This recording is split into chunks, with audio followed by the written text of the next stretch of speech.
ভগবানের ইচ্ছা ছাড়া একটি গাছের পাতাও নড়ে না, আমরা জানি। কিন্তু আমরা যে দুঃখ কষ্ট পাচ্ছি, করোনা ভাইরাস, মহামারী সহ বিভিন্ন ধরনের দুঃখ কষ্ট আমাদের পেতে হচ্ছে, সেই দুঃখ কি ভগবানের ইচ্ছায় পেতে হচ্ছে? না, ভগবানের ইচ্ছায় পেতে হচ্ছে না। ভগবান এতে কোনো হস্তক্ষেপ করছেন না, কারণ ভগবান প্রত্যেকটি জীবকে স্বতন্ত্র ইচ্ছাশক্তি দিয়েছে। ভগবান আমাদেরও স্বতন্ত্র ইচ্ছাশক্তি দিয়েছে। আমরা নিজের ইচ্ছায় যে কোনো কাজ করতে পারি। আমরা যখন ইচ্ছা খেতে পারি, যখন ইচ্ছা যতক্ষণ ইচ্ছা ঘুমাতে পারি, সবগুলি কাজ আমরা নিজেদের ইচ্ছায় করতে পারি। ভগবান হচ্ছেন সুপ্রিম কন্ট্রোলার, তিনি আলটিমেট কন্ট্রোলার, কিন্তু প্রত্যেকটি জীবকে তিনি নিজেকে নিজে কন্ট্রোল করার মতো তিনি স্বতন্ত্র ইচ্ছা শক্তি দিয়েছে। সেই কর্মশক্তি, সেই উদ্যম প্রত্যেকটি জীবকে তিনি প্রদান করেছেন। প্রত্যেকটি জীব ইচ্ছা করলেই তাদের নিজেদের মতো চলতে পারে। ভগবান অর্জুনকে বলেছিলেন সেই কুরুক্ষেত্রে যুদ্ধক্ষেত্রে যে তুমি যদি যুদ্ধ করো তাহলে এসব হবে, আর যুদ্ধ যদি না করো তাহলে এই পরিণতি হবে। এইবার তোমার ইচ্ছা, তুমি ইচ্ছা করলে যুদ্ধ করতেও পারো, নাও করতে পারো।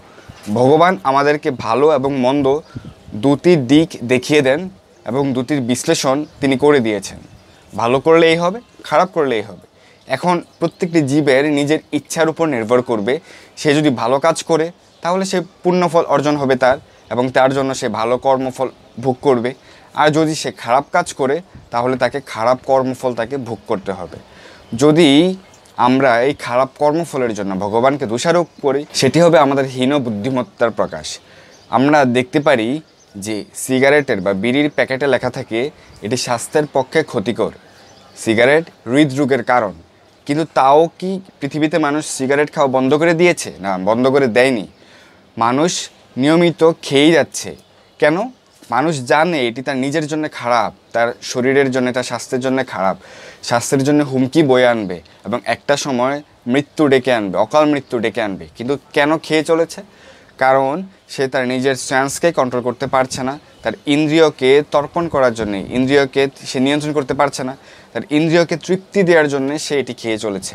এবং যখন সে রোগাক্রান্ত হচ্ছে বা মারা যাচ্ছে, তখন অন্যরা হয়তো দোষারোপ করবে যে ভগবান এই কাজ করলো, আমি তো ভগবানকে এত ডাকি, কিন্তু ভগবান কেন এত দুঃখ দিল? আমরা অনেক সময় ভগবানকে অভিমান করি ভগবানের সাথে, যে যদি তুমি আমাকে এটি না দাও আমি তোমাকে আর ডাকবো না। আমি তোমাকে এত ডাকার পরেও, এত ডাকা সত্ত্বেও তুমি কেন আমাকে দুঃখ দিচ্ছ? ভগবান কেন দুঃখ দিচ্ছে? ভগবান কি ইচ্ছে করে দুঃখ দিচ্ছে? বা ভগবান কি আমাদের দুঃখ দিচ্ছে?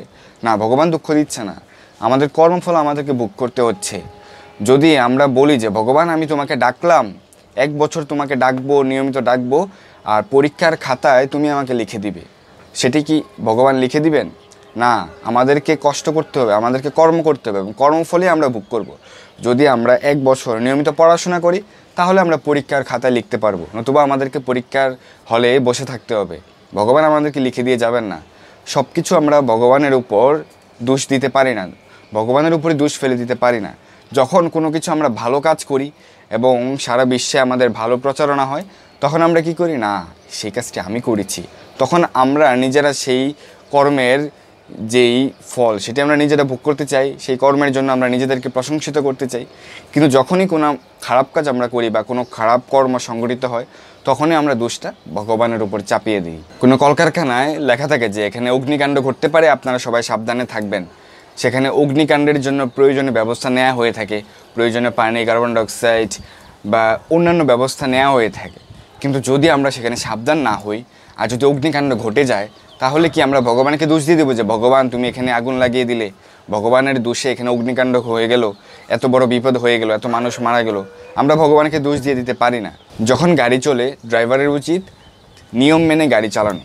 সে যদি তার স্পিডকে কন্ট্রোল করতে না পারে, তার ভেলোসিটিকে সে যদি তার নিয়ন্ত্রণে না রেখে সে যদি অতি বেগে গাড়ি চালায়, তাহলে যখন গাড়িতে দুর্ঘটনা ঘটবে, গাড়িটি অ্যাক্সিডেন্ট হবে এবং অনেক মানুষ মারা যাবে, তখন কি ভগবানের উপর দোষ চাপিয়ে দেবো নাকি ড্রাইভারের দোষে গাড়িটি অ্যাক্সিডেন্ট হয়েছে?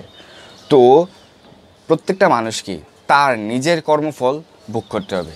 হয়তো সে অন্য কারোর দ্বারা দুঃখ পেতে পারে, যেমন আদি দৈবিক, আধ্যাত্মিক এবং আদি ভৌতিক, এই 3 ধরনের ক্লেশ আমরা ভোগ করি।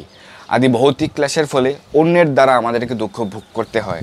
সাপে কামড় দিল বা কেউ আমাদেরকে মারলো, অন্য কোনো জীবের দ্বারা যদি আমরা দুঃখ ভোগ করি সেটি আদি ভৌতিক ক্লেশ। আদি দৈবিক ক্লেশ হচ্ছে দেবতাদের দ্বারা, হঠাৎ করে জলোচ্ছ্বাস, ঘূর্ণিঝড়, টর্নেডো, ভূমিকম্প হয়ে গেল, সেটি আদি দৈবিক ক্লেশ। আর আদি আত্মিক ক্লেশ হলো আমরা নিজেরা যখন দুঃখ পাই, আমাদের মানসিকভাবে যখন আমরা দুঃখ পাই, সেটি হচ্ছে আদি আত্মিক ক্লেশ। তো আমরা যখন দুঃখ পাই এটির পেছনে কারণ রয়েছে, সেটি কারণটি ভগবান না, সেটি কারণটি হচ্ছে আমাদের কর্মফল। কুরুক্ষেত্রের যুদ্ধে যখন গান্ধারীর 100 পুত্র মৃত্যুবরণ করলো, তখন গান্ধারী শোকে মুহ্যমান হয়ে ভগবানকে জিজ্ঞাসা করলেন যে আমার এমন কি পাপ ছিল যে আমার এক জন্মে আমার 100 পুত্র মৃত্যুর যে সুখ, সেই সুখ আমাকে সহ্য করতে হলো। তখন ভগবান বলেছিলেন যে আগের কোনো এক জন্মে, তার পূর্বজন্মের মধ্যে কোনো এক জন্মে, কোনো এক পূর্বজন্মে তাকে সে এমন পাপ করেছিল। সে কি পাপ করেছিল? সে তখন অজ্ঞাতসারে সে জল ভর্তি স্বর্ণ কলসি রেখেছিল মাটির উপরে, এবং সে খেয়াল করেনি যে মাটিতে কি ছিল, 100টি ডিম ছিল, কচ্ছপের ডিম ছিল, এবং সে যেহেতু জল ভর্তি কলসি রেখেছিল এবং 100টি ডিম তখন ভেঙে গিয়েছিল। আর এর ফলে যেহেতু 100টি জীবনকে সে নাশ করেছিল, তাই এই জন্মে তাকে 100 পুত্র মৃত্যুর যে সুখ, যে বেদনা, সেটি তাকে পেতে হয়েছিল। তো দশরথ কেন সেই পুত্র সুখ পেয়েছিল? দশরথের থেকে আমরা দেখতে পারি যে দশরথ যে দুঃখ ভোগ করেছিলেন, পুত্র সুখের কষ্ট তাকে পেতে হয়েছিল। 14 বছর রামচন্দ্র বনবাসে ছিলেন। তো কি এমন পাপের ফলে দশরথকে এই দুঃখ ভোগ করতে হলো?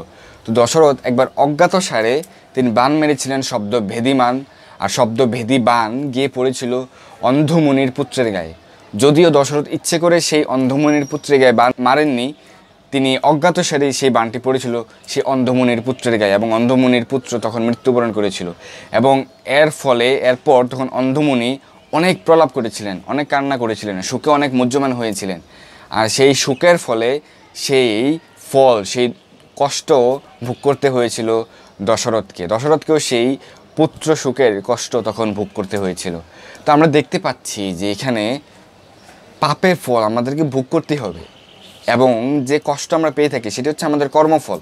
তো সেই কর্মফলের জন্য আমরা ভগবানকে দোষারোপ করতে পারি না। এমন না যে ভগবান আমাদেরকে ইচ্ছে করে সেই কষ্ট দিচ্ছেন, এবং ভগবান আমাদেরকে ইচ্ছে করে এই মহামারী দিয়েছেন, ভগবান আমাদেরকে ইচ্ছে করে দুঃখ দিচ্ছেন। আমরা ভগবানকে এত ডাকি তাও আমাদেরকে ভগবান দুঃখ দিচ্ছেন, বিষয়টি এরকম নয়। আমাদের কর্মফলের কারণেই কিন্তু আমাদেরকে দুঃখ কষ্ট পেতে হবে। তো আমরা এই জগতে ভালো কর্ম বা খারাপ কর্ম যেটি করে চলেছি, সেটি সম্পূর্ণ আমাদের ইচ্ছায় করছি, এবং আমরা ভালো কর্ম করি বা খারাপ কর্ম করি সেটি চিত্রগুপ্ত মহাশয় কিন্তু নোট করে রাখছেন।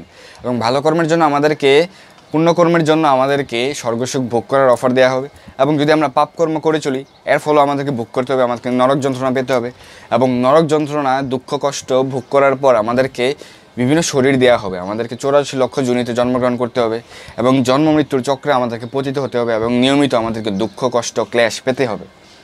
তো ভগবানের অনুকূলে যদি আমরা চলি তাহলে আমাদেরকে দুঃখ কম পেতে হবে, আমাদেরকে তত বেশি দুঃখ পেতে হবে না। আর যদি আমরা ভগবানের প্রতিকূলে চলি তাহলে আমাদেরকে বেশি দুঃখ কষ্ট পেতে হবে। আমরা দেখছি যে ভগবানের অনুকূলে চলা সত্ত্বেও পঞ্চপাণ্ডবদের অনেক দুঃখ কষ্ট পেতে হয়েছিল। তো আমরা যে দুঃখ কষ্ট পাই সেটি হচ্ছে আমাদের কর্মফল। এমন নয় যে ভগবানের অনুকূলে চললে আমরা দুঃখ কষ্ট পাবো না। আমাদের পূর্বজন্মে বা আমাদের অনেক অনেক আগের জন্মে আমরা যে পাপ কর্ম করেছিলাম সেটি হয়তো আমরা ভুলে গেছি, কিন্তু সেই পাপের ফল আমাদেরকে এই জন্ম হলেও ভোগ করে যেতে হবে। সেই পাপের ফলে আমরা দুঃখ কষ্ট পেয়ে থাকি। তো বলা হয়েছে কৃষ্ণ ইচ্ছা বিপরীত যে করে বাসনা, তার ইচ্ছা নাহি ফলে সে পায় যাতনা। যদি আমরা কৃষ্ণের ইচ্ছা বিপরীতে কোনো কাজ করতে চাই, সেই বাসনা করতে চাই, বা সেই বাসনা চরিতার্থ করতে চাই, সফল করতে চাই, সেই বাসনা হয়তো সফল হবে, কিন্তু সেটির ফলে আমাদেরকে যাতনা বা যন্ত্রণা পেতে হবে।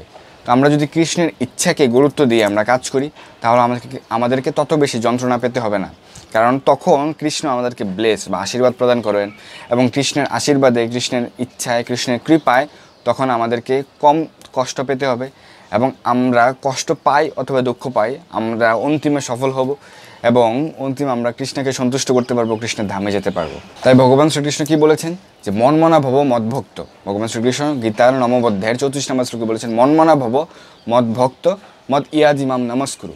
তুমি আমার ভক্ত হও, আমাকে পূজা করো, আমাকে নমস্কার করো। তাহলে যদি আমরা ভগবানকে পূজা করি, ভগবানকে নমস্কার করি, ভগবানের ভক্ত হই, তাহলেই ভগবান আমাদেরকে রক্ষা করবেন।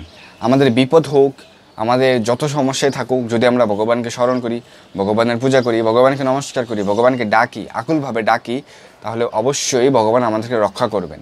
তাই বলা হয়েছে যে ইয়েন তেন প্রকারেণ কৃষ্ণে মনঃ নিবেশয়।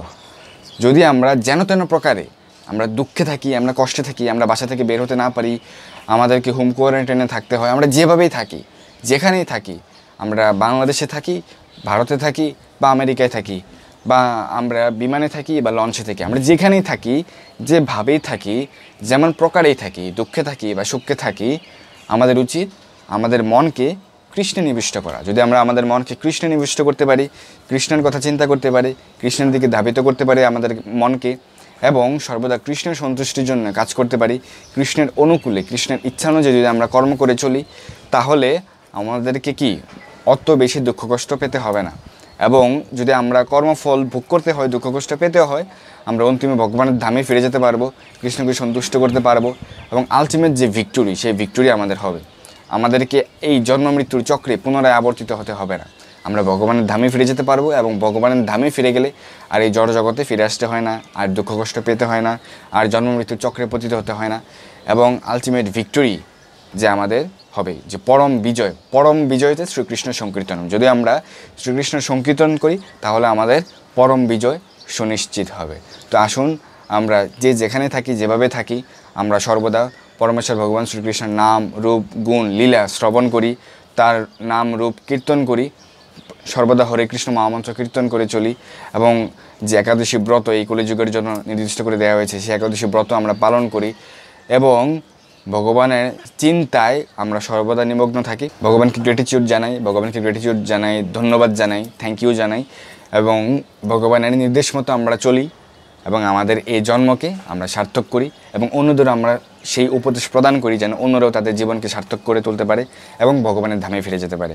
তো সবাই ভালো থাকুন, সুস্থ থাকুন, এবং হরিনাম করুন, এবং সুখী হন। Ultimate happiness, real happiness, eternal happiness যেন সবাই আমরা পেতে পারি, সেজন্য আমরা সচেষ্ট হই। হরে কৃষ্ণ।